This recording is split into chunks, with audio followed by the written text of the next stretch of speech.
হ্যাঁ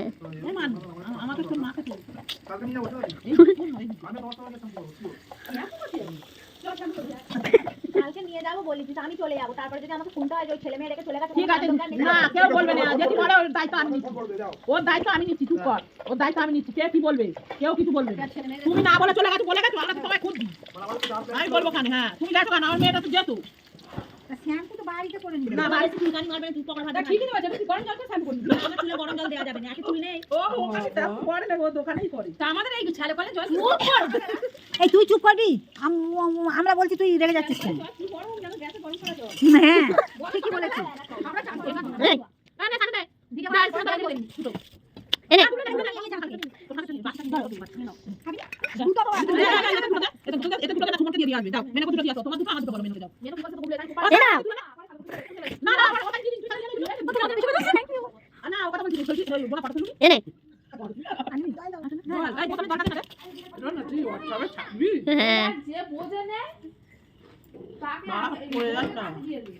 আমরা দার্জিলিং আসি, পিছনে একটুখানি ইয়ে করে দিবি, সুমন দাদাকে বলে সুমন দাদাকে বলে দার্জিলিং এ পার করে দিবি, দিয়ে খাবে খবর হয়েছে 4 জনের। কি আনিছিস?